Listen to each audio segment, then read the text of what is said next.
Hey, everybody, it's so good to have you with me again this morning. We're going to dive in. I like taking a verse or a concept and beginning to flesh it out. And so today, as we dive in, we're going to go to Acts chapter 1 and verse 8.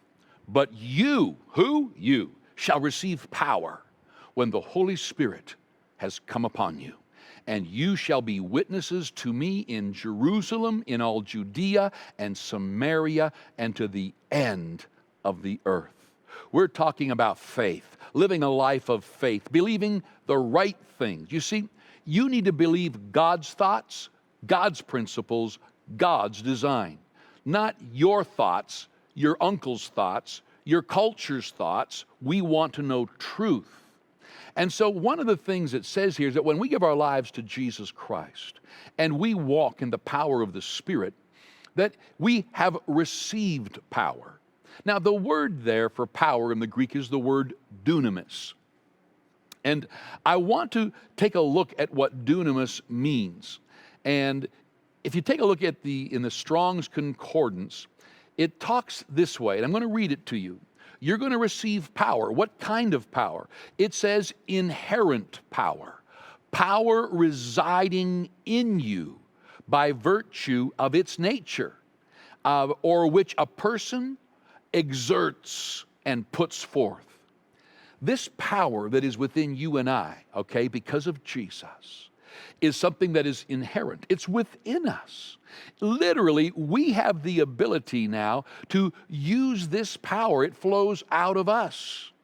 There's got, like, when you look into a Strong's, it's got A, B, C, D, E, F as to what this power does. And this power, first of all, is inherent.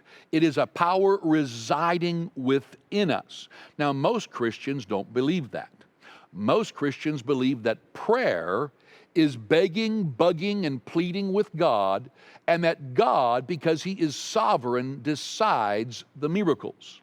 Now, God is sovereign, which simply means all-powerful, and He has decided to give you all things that pertain to life and godliness. He has decided to put all of our sin on Jesus and give you righteousness as a gift and give you access to all the promises. So, this inherent power that's within us, it's a power, it says, for performing miracles. It's a power to live morally and to live excellently in our mind. It says it's power and influence which belongs to riches and wealth. Christians can handle riches and wealth without going crazy, being weird, or letting money control your life. It says this word means power arising and resources rising from numbers, a power consisting in or resting upon armies, forces, and hosts. This word power shows the power of God is within us. If you want to live a life of faith over fear, then you've got to recognize that since the cross of Jesus, something new is to here today. It's 2,000 years old, but it's new to so many people that God doesn't want us begging and bugging and pleading and then waiting for Him to move. He's moved. Can you imagine if I was playing checkers with you and I'm sitting here and it's my move. You've moved and I am move. Hurry up and move. Move, hurry up and move. And you go, I moved. It's your move. God has moved. He moved through His Son Jesus, who died on a cross for your sin, who took the penalty and the curse of the law, who rose again with a new life that He now is giving you. He went to heaven. He's sitting at the right hand of the Father and in a position of authority, that because you have Him on the inside of you, that authority can flow through you into so many situations. So as we talk about walking in miraculous things, living out a miraculous life, it's not about hoping that God does something for you. It's recognizing and believing that it's a done deal. Faith isn't faith unless you're convinced, assured, and you know it's God's will. So once you figure this out in the Word, you get a chance to rise up. Today, I want to challenge you that Acts chapter 1 and verse 8 very clearly says that if you are a born-again believer and have accepted Him in your heart, there's a power within you. It says you're going to receive this power when Holy Spirit has come upon you, and you're going to be my witnesses in Jerusalem, Judea, Samaria, and to the ends of the world.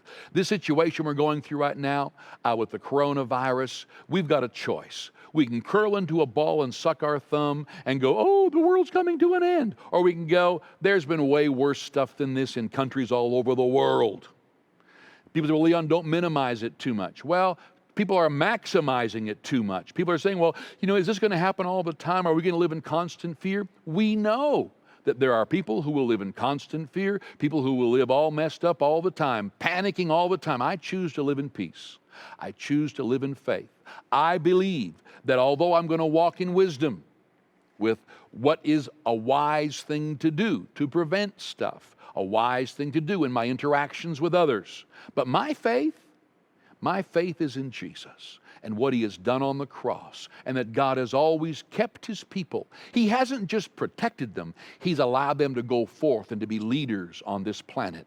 I believe that you and I have received the power of his Spirit, and that we are to be his witnesses. People should see in you the peace of God, the joy of the Lord. Your kids should see joy and peace on you, and everywhere we go, we ought to be people who release his peace and his joy. And then hopefully the people around us will come to their senses and begin to ratchet down the fear, ratchet down the panic, and begin to make wise choices to get our world back on course, our cities, our countries back on course. Let's believe that together. Hey, I want to encourage you. You need to get into the Word every day because it changes the deepest beliefs of your heart. Go to miraclechannel.ca. Get a hold of this devotional. In Canada, they'll send it to you in written form like this, or you can get it just sent digitally. It'll come to your phone, your email address, whatever and anywhere in the world, in more than 12 languages now, you can get my devotionals we've written. So go to miraclechannel.ca devoted, and it'll guide you through. And every day you're going to get a devotional from me. As well, for those of you who love to learn and grow and rise up quicker, this book, The Spirit Contemporary Life, is a book that will teach you how I learned to understand the flow of the Spirit, how to move in miracles. And I begin to share example after example of miracles in back of ambulances, hospital rooms, people's front rooms, how God taught me how to use his power when it comes to believing for things like finances and corporations and buildings. And it's all in here, so much of it. So pick it up, go to Amazon, and they've got it there, The Spirit Contemporary Life by Leon Fontaine. And I think it's going to help you as you begin to read how to and what is happening today with people who've learned and believe in the miraculous. Hey, we'll see you tomorrow morning.